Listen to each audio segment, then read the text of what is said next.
Bom, pessoal, a gente pode começar, né?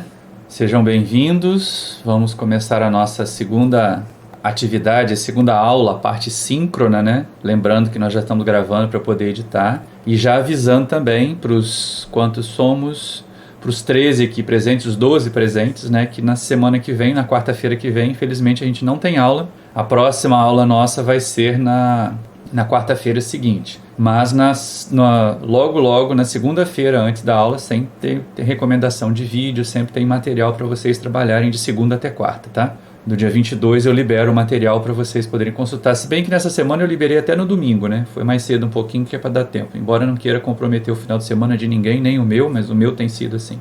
Bom, pessoal, estamos em aula. Em a sala de aula invertida, a gente começa pelas dúvidas, a gente começa pelos pontos que vocês tiveram dificuldade em entender, tanto nos vídeos quanto no texto escrito que eu passei. Alguém tem alguma coisa a comentar, alguma coisa a perguntar? Vamos, pessoal. Professor, Diga. eu queria saber se seria possível você aqui fazer mais alguns exemplos de conversão.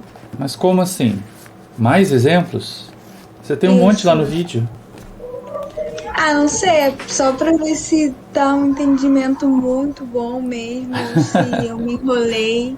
A ideia não é repetir exercícios, não é ficar fazendo exercício para aprender a matéria, Débora. A ideia é a gente ter os conceitos, conhecer, compreender as coisas. Deixa eu compartilhar uma tela com vocês aqui da conversão que a gente fez e deixa logo eu colocar um slide em branco aqui também, que é para a gente poder trabalhar com a mesa digitalizadora, tá bom?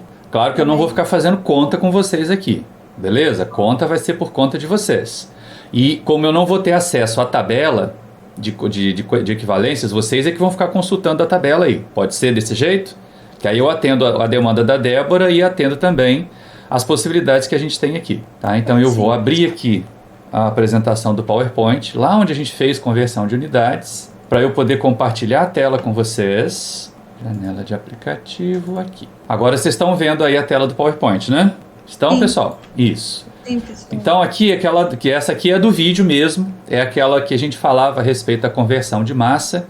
E é sempre, gente, não tem erro, é regra de 3. É regra de 3 das equivalências, tá? Então a cada caso, Débora, tem que ser pensado. A cada momento, a cada problema, você tem que pensar o que fazer e para onde.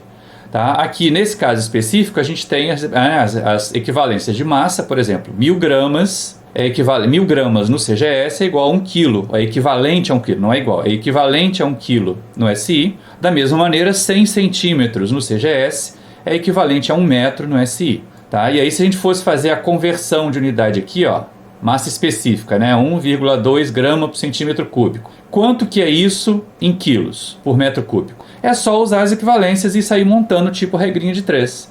A gente sabe que está em qual sistema de unidades? Esse sistema de origem aqui qual é, gente? Fala para mim. Conversem comigo. Vocês não pediram para fazer mais exercícios, embora não seja esse o caminho melhor? Né? Se a gente pensar bem aqui, olha só. Esse problema aqui, esse daqui, ó. Que sistema de unidades é esse? Gente, responde. Qual é o sistema de unidades aqui, pessoal? O que houve? Será que eu caí? CGS. Ah, tá. Poxa vida, que é isso, né? Tô dando aula num necrotério? Não, né? Tô dando aula numa sala de aula com alunos vivos. Não é isso? Acabei de receber uma mensagem de um colega aqui dizendo que a aula de manhã foi complicada. Já viu velórios mais animados. Eu não quero passar por isso, tá bom? Então, eu tô na tela do PowerPoint, eu não tô vendo a sala e eu preciso que vocês me respondam quando eu perguntar. Então, nós estamos no CGS. Beleza. E eu quero ir para o SI. Também é beleza.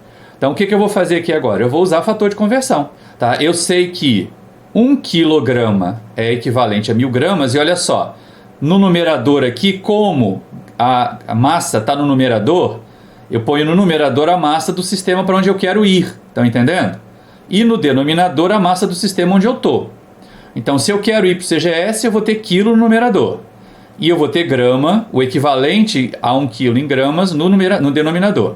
Lá dentro eu tenho volume, que é, né, comprimento ao cubo. Então eu sei as equivalências de comprimento. Vocês estão vendo aqui? Ó? Eu coloco as equivalências, só que aqui tem uma diferença. Por que o centímetro está no numerador e o metro está no denominador? Quem me responde? Vamos, Débora, você pediu para eu fazer. Pelo menos você tem que participar. Hein, gente? Por que centímetro aqui, em vez de estar no denominador, está no numerador? É porque o seu... Para poder cortar. Porque na unidade original ele está no denominador. Então, como eu quero cancelar centímetro cúbico com centímetro cúbico, eu tenho que colocá-lo no numerador, né? Para poder cancelar com o denominador centímetro cúbico que vai aparecer lá. Tá? E aí são essas equivalências. Esse aqui é o fator de conversão. A gente não brinca com o fator de conversão, a não ser quando se peça o fator de conversão. Tá? O ideal é a gente pensar que para eu ir da massa específica do CGS, eu multiplico pelo fator de conversão e eu chego na massa específica expressa no SI. É muito mais simples quando eu faço assim direto. Ó, tá? Eu faço primeiro a conversão de unidade. Então eu tenho aqui a minha original. Vocês estão vendo aqui o original? Ó, a seta original. É onde eu saí, é a minha origem, é de onde eu estava. Tá? Eu estava aqui no SI. Então agora basta eu olhar para essa equação que eu sei onde eu tenho que colocar o destino e a origem, não é? Porque eu quero fazer os cancelamentos. Então eu posso colocar massa, eu quero sair de grama para quilo. Então, quilo no numerador, grama no denominador. Eu vou cancelar grama, ó, grama cancela com grama, certo? Aí, quando eu tenho as dimensões elevadas a algum expoente, eu elevo também a unidade. Então, eu tenho 100 elevado ao cubo dividido por 1 elevado ao cubo, que é a relação numérica aqui, e tenho centímetro dividido por metro elevado ao cubo. Então, eu vou ter centímetro cúbico, aqui, ó, cancelando com centímetro ao cubo aqui. E aí eu vou ter 1.200 quilos por metro cúbico, que é o que sobrou. Todo mundo entendeu esse pedaço? Todo mundo entendeu essa parte? Sim. Entendi. Beleza. Sim. A outra, a gente passou o quê? Aqui eu já fiz os cortes. Eu tinha deixado até os cortes aqui na apresentação. Quando a gente vai para a próxima, é a relação de massa com libra, né? Ó, massa em grama com libra. E aí é uma simples regra de 3, como eu tinha comentado com vocês. Se eu tenho, por exemplo, 30,48 centímetros, é equivalente a um pé, quanto é, né, 5 pés em centímetros? Ou seja, y centímetros está para 5 pés, é uma regra de 3. Simples assim, ó. Da mesma forma, cruza aqui e aí, pronto, a gente consegue obter. E aí está dividindo por 1, facilita a vida. Isso permite a gente também converter, por exemplo, o nosso aqui, né, 1,2 gramas por centímetro cúbico para libra por pé cúbico. Do mesmo jeito que eu fiz com grama por centímetro cúbico para quilo por metro cúbico, tudo bem? Então, ó, 1,2 gramas por centímetro cúbico, agora é libra que vai para o numerador, grama fica no denominador e eu uso as equivalências. E a mesma coisa aqui com relação à equivalência pé centímetro. 30,48 centímetros, um pé, e aí centímetro ao cubo, pé ao cubo, vão ocorrer os cancelamentos, né? Tanto do centímetro cúbico quanto com grama, e a gente chega finalmente a 74,91, tem mais um monte de casinhas decimais aqui, tá? De libra para pé cúbico. Agora, na minha tela em branco, o que vocês gostariam de ver convertido? Hein? Alguma sugestão? Por exemplo, capacidade calorífica, né? Capacidade calorífica. Vamos supor que eu tenho um CP aqui de 2.000 joules por quilo. Por quilograma grau Celsius. E quero passar isso aqui para caloria por grama grau Celsius. Vocês vão precisar olhar a tabela porque eu estou sem a tabela, mas me digam aqui, tá? Qual é a relação que existe entre joule e caloria? Olhem a tabela de conversão aí, gente. Uma caloria igual a 4,186 joules. Então, isso aqui, uma caloria é equivalente a 4,86? 186. 186, vou apagar aqui. 186 joules. Beleza.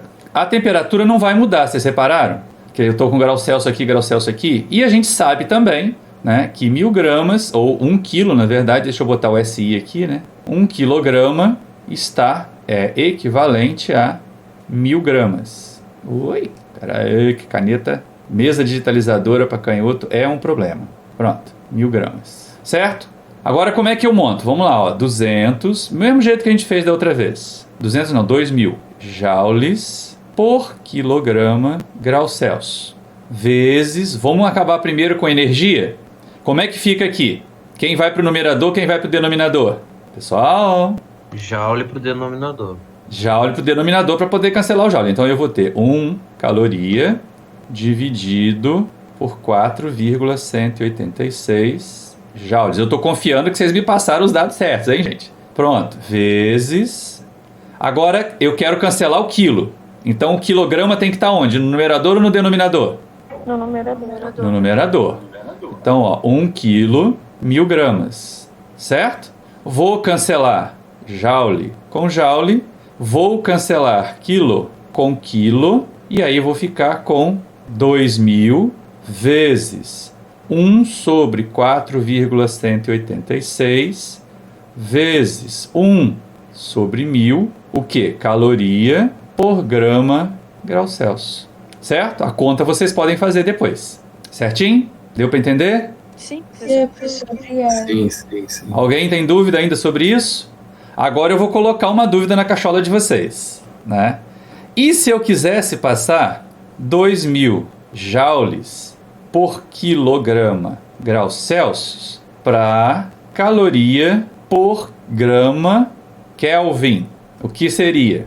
O que está acontecendo aqui com essas temperaturas? Já posso afirmar para vocês que vai dar isso aqui, ó. 2000 vezes 1,4186 vezes 1 sobre 1000 vezes 1 sobre 1 caloria por grama Kelvin. O que está acontecendo aqui? Celsius, né? Ó, a unidade Celsius, vocês devem ter olhado lá na tabela, isso aqui é escala relativa. Kelvin é escala absoluta. Mas, para nossa felicidade, a variação, né, um delta em Celsius de 1 grau é absolutamente igual à variação a delta Kelvin de 1 grau. O tamanho do grau Celsius é o mesmo tamanho do grau Kelvin. Eu só mudei a posição na escala. Eu só mudei a régua. Em vez de começar do zero, onde é o Celsius, está começando do 273,15. Tá? Isso aí vocês devem ter visto, né? E vão continuar vendo ainda. A gente coloca isso muitas vezes. Eu coloquei na outra aula live também para o pessoal ver. Tá? Porque é como se você tivesse uma régua que a gente mudasse de posição. Eu posso apagar ali em cima? Hein, pessoal? Posso apagar ali a parte do CP? Pode. Posso, né? Então, deixa eu apagar isso aqui. As réguas são do mesmo tamanho. Professor, você poderia falar daquele exercício inicial que você passou do sal? Podemos discuti-lo. Ele é muito interessante para ser discutido, né? Para ver até onde vocês entenderam. Agora, vamos ver aqui, olha só. Vamos imaginar que eu tenho uma régua, que é muito difícil de eu fazer à mão, né? Essa é a minha régua Kelvin. E essa é a minha régua Celsius. Certo? A única diferença que existe é aqui na origem. Aqui no Celsius isso é 0. Aqui no Kelvin isso é 273,15. Se eu avançar para cá, e aí eu preciso fazer assim, né? Se o Celsius for 100, isso aqui vai ser 373,15. Então, olha só, se para uma variação de 100 graus Celsius eu tive uma variação de 100 Kelvin, qual é o delta aqui? Eles são equivalentes, né? Os graus são do mesmo tamanho. Cada divisãozinha dessa aqui, ó, vai ser igualzinha. Vai ter o mesmo tamanho nas duas réguas. Estão entendendo isso? Por isso que não tem essa variação. A conversão de Celsius para Kelvin é 1. A conversão de Fahrenheit para Rankine é 1. Porque o tamanho dos graus é o mesmo. Então eu não preciso me preocupar disso. O cuidado que a gente tem que ter é de que quando vai usar temperatura em equações de estado, tem que ser temperatura absoluta, não pode ser relativa. Mas quando a gente está usando diferença de temperatura, tanto faz ser absoluta quanto relativa. Tudo bem? Alguma observação mais sobre esse assunto de conversão de unidades, pessoal? Para a gente poder passar para discutir lá o problema inicial? Ninguém responde? Então eu vou sair daqui. Não, professor, tudo certo. Tá, então estou interrompendo aqui o compartilhamento. Peraí, ô professor, Oi, diga. só um minuto. Essa temperatura aqui em R, eu não tô conseguindo entender. Calma aí, só um minuto. Eu tô bem perdido aqui. Na tabela de conversão de unidades, a temperatura em 1 Kelvin é igual a 5 nonos de R. Isso é o fator de conversão de Rankine. É o fator de conversão de Kelvin para Rankine, ou de Rankine para Kelvin. Você tem que olhar aí na tabela. Sim, ok. Da mesma forma como você tem lá aquele equivalência, né? Ou seja, deixa eu abrir aqui a minha tabela para mostrar para vocês, que senão não tem jeito, né? Deixa eu ver aqui se está aqui. Não tá, tá no material de apoio. Vocês estão me vendo? Sim. Tá, então deixa eu ver aqui. Acho que é esse aqui. Tô abrindo a minha tabela de conversão aqui, isso, os meus dados. Quem me perguntou foi Júlia? Nathalie, tá ok, Nathalie. Deixa eu chegar aqui na tabela. Pronto, tá? Deixa eu aumentar bastante aqui e puxar para cá. Isso, tá? Esses 5 nonos e esses 9 quintos que vocês têm, agora eu vou lá compartilhar a tela com vocês do PDF. Que é essa daqui, não. Cadê? Ah, tá aqui. Estão vendo a tela agora, não estão? Hein, pessoal? Sim. Aquela janelinha, aquela conversão. Olha só, para eu ir de Celsius para Kelvin, eu não tenho fator de conversão. Isto aqui não é conversão de unidades. Isso é só mudança de escala. É sair da escala relativa e ir para a escala absoluta, eu somo 273,15. Para ir da escala absoluta para a escala relativa, eu subtraio 273,15. Lá no lado direito, a mesma coisa. Para ir de Fahrenheit para Rankine, eu somo 459,67. Escala relativa passando para a escala absoluta. Para ir de Rankine para Fahrenheit, eu subtraio. Isto não é conversão de unidade. Conversão com fator de conversão é aqui, ó, de Kelvin para Rankine. Ou de Rankine para Kelvin. Então esse 9/5 aqui é o fator de conversão de Kelvin para Rankine. Da mesma forma como 5/9 é o fator de conversão de Rankine para Kelvin. Deu para entender? Eu já apliquei a regra de 3 aqui. É só isso. Em vez de colocar assim, ó, eu coloquei já direitinho a regra de 3 aqui, porque a gente vai usar muito desse jeito aqui. Para não ficar preso aquelas contas que a calculadora faz sem a gente saber o que está fazendo. Tudo bem com vocês? Vou tirar aqui a tabela, tá? Sim, professor. Obrigado. Vou tirar a tabela e voltei para a sala de aula com vocês. Todo mundo tá me vendo? Olha, já somos 22. Tá faltando gente? Sempre falta gente, né? Mas já teve um que desistiu. Quem me pediu para falar sobre o exercício foi Débora ou foi Nathalie? Fui eu. Eu quem? Júlia. Júlia. Sim, Júlia, é o mesmo exercício do período passado. Qual é a sua dúvida nele? Qual é o seu problema com ele? Então, eu acho que no período passado eu nem cheguei a tentar fazer. Porque isso explica bastante, né? Hã?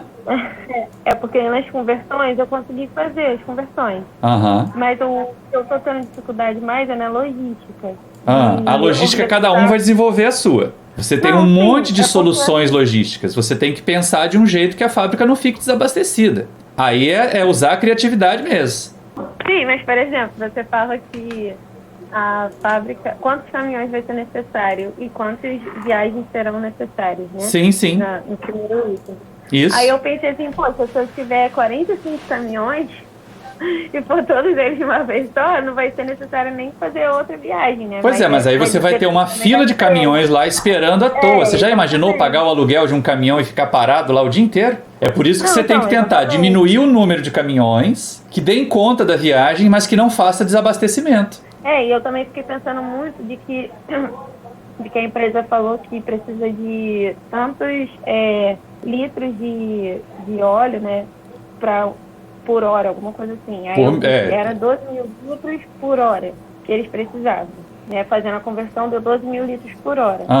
Aí eu pensei, se eu botasse 2 caminhões, indo, tipo, 2 juntos, né, indo de cada vez, dependendo do intervalo, de repente dava, porque aí ia ficar 16 mil litros por hora. Mas isso é uma questão que cada um tem que pensar, fazer várias contas. Colocar todo mundo no mesmo sistema de unidade te ajuda a saber o seguinte: qual deve ser, né, a vazão que você tem que ter ali. Sabendo a vazão e sabendo quanto cada caminhão carrega, você já consegue saber quantos caminhões você vai precisar, tá? Quantos caminhões? Aí você falou certo, você falou lá dos 45 caminhões, mas você não precisa ter 45 caminhões físicos. Você precisa ter 45 viagens, percebeu? 45 viagens distribuídas ao longo de um dia e meio, que é o tempo de parada, não é?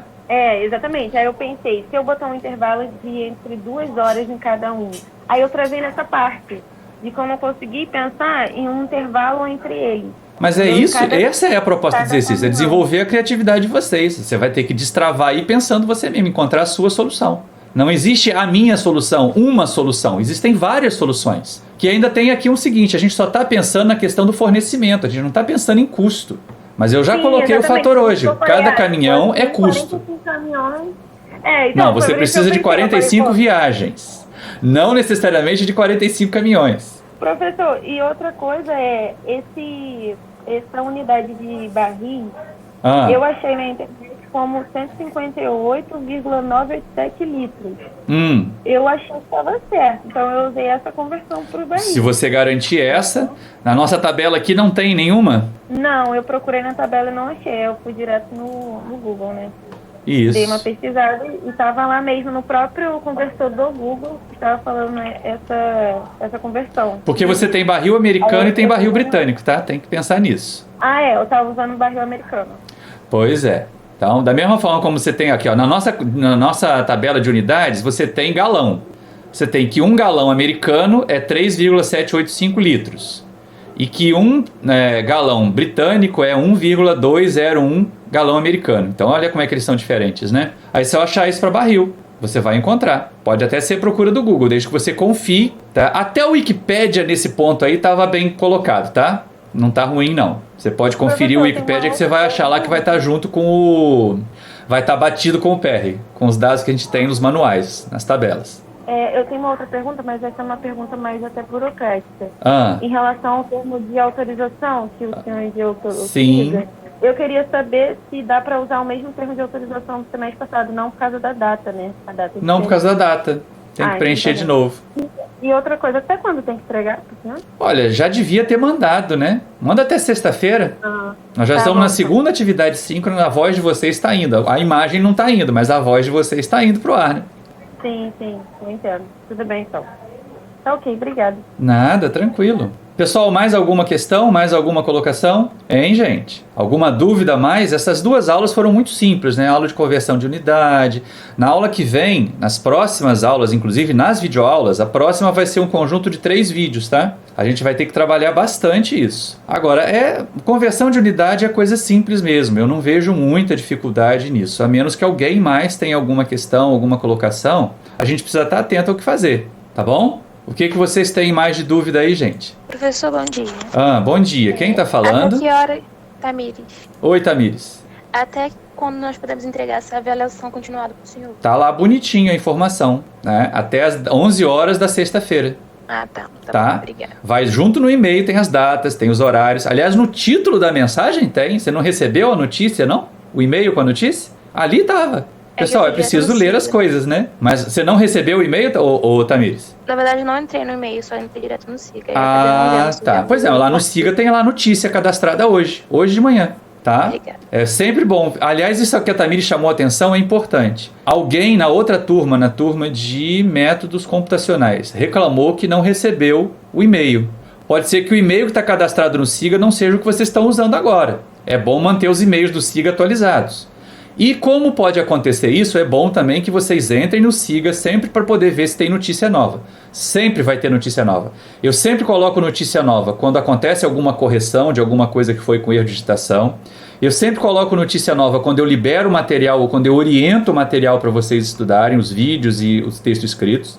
E eu sempre libero no dia da aula a noticiazinha com o link para a aula, porque não vai ser sempre o mesmo link. A gente já teve problema de invasão de aula aí por vândalos, então a gente tenta trocar os links de vez em quando, tá bom? Todo mundo compreendeu isso? Quer dizer, a consulta ao SIGA é absolutamente indispensável. Pelo menos umas 2, 3 vezes por semana vocês têm que olhar lá e ver se tem notícia cadastrada no SIGA, porque corre o risco de não receber o e-mail, corre o risco de o e-mail mandar pro spam, e aí a gente passa aperto, né? A gente fica complicado nessa história. Mas, todo mundo tranquilo? Todo mundo ajustadinho aí? Ninguém teve dúvida? Ninguém teve dúvida no GC, gente? Aquele fator de conversão GC que é interno, que só é problema quando a gente está usando o sistema inglês, quando a gente está usando o TGS, SI, ele não é problema? Ou nem olharam para isso? Até que eu tive dificuldade de entender ele mais ou menos. Só que assim, foi uma dificuldade que eu não fui capaz de formular uma pergunta.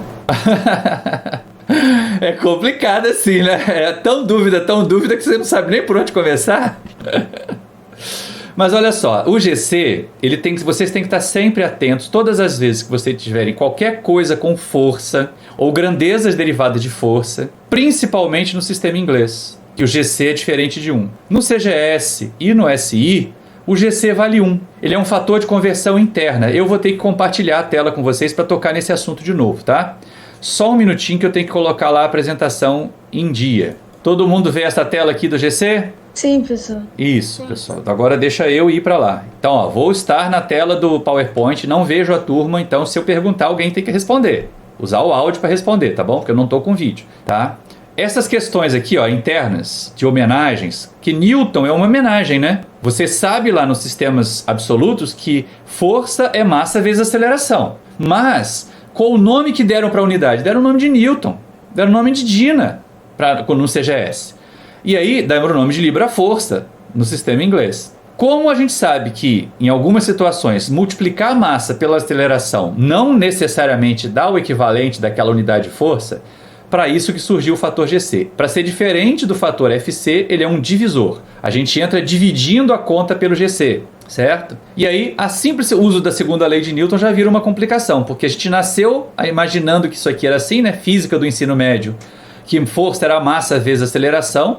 Aliás, aqui tem que o vetor força também é vetor, tá? Não é só o A que tem setinha, tá? Mas no SI, 1 Newton é igual é definido. 1 Newton foi definido assim. A questão toda, quem me perguntou foi do GC? Quem fez a pergunta sobre o GC? Fui eu, Amanda. Amanda, a definição de 1 Newton no SI é essa daqui, ó. 1 kg vezes 1 metro por segundo ao quadrado, tá? O Newton foi definido assim. A unidade Newton de força foi definida assim. Da mesma forma no CGS. A unidade Dina de força foi definida como 1 grama vezes 1 centímetro por segundo ao quadrado. Mas, no sistema inglês, 1 libra-força não foi definido como 1 libra-massa vezes 1 pé por segundo ao quadrado. É aí que dá o erro. Porque aí não basta só eu multiplicar a massa pela aceleração no sistema inglês. Porque libra-força não é a mesma coisa que 1 libra-massa vezes 1 pé por segundo ao quadrado. Então a gente coloca aqui o fator GC. Vocês vão ver no próximo slide que ele é 1 para o SI, ele é 1 para o CGS e vai ser diferente de 1 para o sistema inglês. É só isso. A questão aqui é só ter cuidado que se você estiver lidando com o sistema inglês, principalmente com o sistema inglês e os derivados dele, o GC é esse valor aqui, ó, 32,174 libra-massa pé por segundo ao quadrado dividido por 1 libra-força. E é isso aqui que entra dividindo qualquer coisa que você for usar para calcular a força ali, qualquer coisa que seja derivada, né, que você use massa vezes aceleração para calcular força. Sempre desse jeito. Tá? E aí, como você vai usar massas vezes aceleração para calcular força, depois você vai usar força para calcular energia, você tem que lembrar disso também lá no sistema inglês. E tudo isso aconteceu só porque as pessoas lá no mundo britânico queriam que 1 libra-massa pesasse 1 libra-força. Tivesse o peso, força-peso de 1 libra-força. Só por isso. Então, por exemplo, a massa de 1 kg no CGS ela vai valer, né, vai pesar, peso é força, massa é quantidade de matéria, né, 9,8 newtons. Por quê? Porque ó, é 1 kg vezes 9,8 metros por segundo ao quadrado, eu multipliquei a massa vezes a aceleração e dividi pelo GC. Só que o GC do SI é 1 kg vezes 1 metro por segundo ao quadrado vezes dividido por 1 newton. Então, cancela quilo com quilo. Deixa eu usar aqui a minha mesinha. Cancela quilo com quilo. Cancela metro por segundo ao quadrado por metro por segundo ao quadrado. 1 sobre Newton vai dar Newton. A mesma coisa vai acontecer no CGS. Tá? Eu vou ter 1 grama vezes 980 centímetros por segundo ao quadrado, que é a aceleração da gravidade, né? Eu cancelo grama com grama. Eu cancelo centímetro por segundo ao quadrado, centímetro por segundo ao quadrado. 1 sobre 1 Dina vai dar Dina. A diferença vai acontecer exatamente aqui no sistema inglês, em que é um corpo que pesa, que tem massa de 1 libra-massa, vai pesar o quê?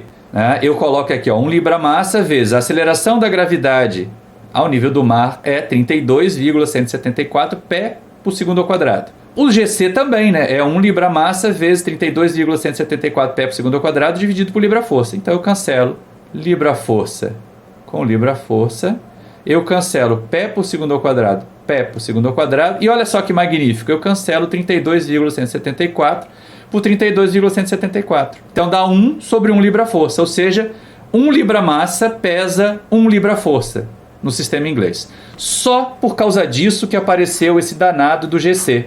Não tem outra razão de ser, tá? E é só por causa disso que a gente entrou nesse imbróglio do GC. E muita gente erra a conta quando trabalha no sistema inglês por causa disso, tá? Então é importante vocês estarem atentos. Eu não terminei... Peraí, deixa eu ver se eu terminei aqui. Vocês estão me vendo de novo? Não, né? Estão me vendo de novo? Tá, então já voltei aqui para a tela. Beleza, já voltei aqui para a tela. Tá? Mais alguma observação, pessoal? Então, professor, mas quando exatamente a gente utiliza o fator de conversão? Esse interno? Quando você precisar fazer conversões, quando você for calcular força no sistema inglês, principalmente. Você vai usar sempre, rigorosamente você vai usar sempre. A gente dá um chute nele no CGS, dá um chute nele no SI, por quê? Porque o GC vale 1. Então, calcular força no CGS, calcular força no SI é só mesmo multiplicar a massa pela aceleração da gravidade, ou pela aceleração. Mas no sistema inglês não é. No sistema inglês você tem que usar o GC, porque 1 libra-força não é igual a 1 libra-massa vezes 1 pé por segundo ao quadrado. É isso que eu estou dizendo. Então você tem que usar todas as vezes que você for calcular força. Todas as vezes que você for multiplicar massa por aceleração para calcular força, você tem que colocar o GC. Ficou claro agora? Mais claro do que isso, só escrevendo. Mas eu falei no vídeo, eu comentei isso. Tudo bem, gente? Então, no caso, o GC a gente usa mais em modo de representatividade. Pro caso do CGS e pro SI. A gente vai usar ele para calcular só quando for usar o sistema inglês. Isso, para calcular é só o sistema inglês, porque no CGS e no SI ele vale 1. Ele não altera. Não altera a sua conta de massa vezes aceleração. Mas no sistema inglês ele altera a sua conta de massa vezes aceleração. Essa é a questão que não pode ser deixada de lado. Tudo bem? Mais alguma observação, pessoal? Foi, agora foi. Tá legal. Então, ó, eu vou fazer chamada pra gente poder encerrar a aula, tá bom? Professor, Oi, quem tá falando? Nathalie. Nathalie, diga. É porque você tá aparecendo aqui como Fellow Jitzer, Nathalie. Tenta colocar seu nome quando você for entrar, tá bom? Que a gente pelo menos tem os siglazinhos aqui pra eu tentar identificar quem é quem. Não, é porque eu uso o microfone pelo telefone, porque meu computador ele não tem microfone. Aí eu tô no... Ah, tá. Você tá usando duas. Isso. Você tá aqui como NV, Nathalie Vargas, e tá como Isso. Fellow Jitzer. Tá, beleza. Isso. Só uma dúvida, eu não sei se eu tô... Como que passaria Watt pra HP? Porque eu não tô conseguindo ver relação. Como assim? Mas você tem isso aqui na tabela. Essa tá na tabela. Exatamente, eu não tô conseguindo ver, professor. Cadê, ó? Potência, tá? Você sabe que 1 HP é 745,7 watts. Tá lá na tabela. Deixa eu compartilhar com vocês. Não, professor, perdão, eu tava usando a tabela, minha tabela tava... Eu esqueci a palavra que você... Estão vendo aqui? Olha só, lá na tabela de potência, tá? Terceira coluna, 1 HP é 745,7 watts. Sim, eu não tô usando essa tabela, perdão, professor, minha tabela tá rachurada aqui por causa que é a tabela de outro semestre. Perdão. Ah, mas eu distribuí esse material para vocês nesse semestre. Sim, sim, mas é porque eu já tinha. Tá bom, mas agora você reparou que não tinha completa, tá? Sim, ok. Professor, outra dúvida. Diga. Terá monitoria esse período? Estamos tendo concurso, estou esperando saber qual é o resultado para avisar quem vai ser o monitor. Ainda estamos sem monitor, porque o Maurício Júnior ele foi para o PET, né? Deixou o monitor. Ele fez um trabalho muito bonito no período passado. Deu muita assistência a vocês, aos alunos, tá? Tomara que venha alguém tão bom, tão responsável. Se bem que eu soube que tem um aluno muito bom, muito responsável que vai se candidatar. Eu estou torcendo para que ele seja um dos aprovados. Mais alguma observação, pessoal? Podemos fazer chamada? Então, ó, abra um microfone pelo menos. Deixa eu colocar o chat aqui, porque quem tiver dificuldade de me responder, responde no chat também. Tá? Não vou nem mais exigir câmera, porque isso já passou da conta da minha vida, né? Alessandro Aragão, tá aí? Não, faltou. Tô aqui, professor. Ah, tá? Aqui, Cadê? Tô aqui. Ah, beleza. Então, presente. Alessandro Silva, cadê você? Oi, não tô vendo. Você tá com que sigla? Você tá com qual sigla? Que eu não tô vendo nem a sua janelinha aberta aqui. Ah, tá bom, mas eu tô te ouvindo. Alan. Presente aqui, Bruce. Aham. Entrou agora, Alan? Amanda. Não, eu tava na sala, tive que sair e voltei. Presente. Presente. Bruno Lopes. Presente, professor. Beleza. Débora. Presente, professor. Diogo. Presente, professor. Beleza. Elisielma. Presente, professor. Te ouvi e me ouvi. Fabiano Rezende. Fabiano Rezende 1. Fabiano Rezende 2. Faltou. Alguém deixou o microfone aberto, a minha voz tá voltando pra mim, gente. Gabriel Nonato. Presente. Beleza. Gabriela Lima. Gabriele Araújo. Aqui. Beleza. Igor. Professor, eu Oi. tô aqui, mas eu só apareci tem pouco tempo porque eu tive problema com a minha conexão. Tudo bem. A minha conexão é de fibra, aí um caminhão, olha que bizarro, um caminhão aqui perto da minha casa derrubou um fio. E eu fiquei sem internet ontem, até perdi algumas aulas. Tá, tudo bem, mas tranquilo. Lembre de fazer a avaliação continuada para ela contar a outra hora de presença, tá? Sim. Isabelle Lima. Ah, tá, beleza. Foi no chat. Júlia. Júlia. Oi. Beleza, tá presente. Júlio Garrido. Eu tô aqui, presente. Tá, beleza. Leonardo Gomes. Leonardo Gomes. Faltou. De novo. Lohane. Presente. Nathalie. Presente, professor. Beleza. Roger. Estou aqui, professor. Beleza. Juan. Faltou. Tamires. Tamires já falou comigo hoje, tá ali também. Fala aí, Tamires, pra sair na gravação. Tamires. Falei, presente. Ah, beleza. Presente, foi? Vitor Hugo. Presente. Beleza. E Iago? Presente. Valeu. Todo mundo. Olha, hoje faltaram só 3. Beleza. Tá melhorando o quórum. Gente, mais alguma coisa ou posso encerrar a reunião? Posso encerrar a aula? Nós já estamos chegando a 50 minutos. Pode encerrar, professor. Tá jóia. Então, ó, façam a avaliação continuada. O prazo é até as 11 horas da sexta-feira. Então, vocês têm 48 horas aí para fazer. Um pouquinho mais, que a gente está terminando 15 minutos mais cedo, tá? E Tamires disse oi. O que foi, Tamires? É só oi para dizer que tá presente? Beleza, já anotei aqui. Tá, então, ó, façam e prestem atenção, porque agora a gente vem... Não, é porque você botou um oi ali no chat, eu achei que você estava querendo chamar a atenção para alguma coisa. Então, gente, olha, não teremos aula na quarta-feira que vem por causa dessa história de recesso de carnaval, mas o material continua disponível para vocês. Aproveitem que não vai ter carnaval, que não tem que sair de casa para respeitar os outros e respeitar a vida dos outros também e a de vocês, não só, para poder dar uma revisada nos últimos vídeos. Ou seja, agora já tem 4 vídeos passados, os 2 da primeira aula, os 2 dessa aula agora. Tá? E como a playlist está toda lá, vocês podem já começar a assistir os vídeos de princípio da homogeneidade dimensional, que vão ser os próximos que eu vou sugerir na sexta-feira da semana que vem. Na sexta-feira, dia 17, tá bom? Então eu estou encerrando a aula, parando por aqui, e a gente se vê no dia... hoje é dia 10, 17... Não, sexta-feira vai ser dia 19. 10, 17, 24. A gente se vê no dia 24 de fevereiro, tá bom? Um abraço para vocês e até a próxima. Tchau, tchau. Estou encerrando aqui. Tchau, professor. Tchau, professor.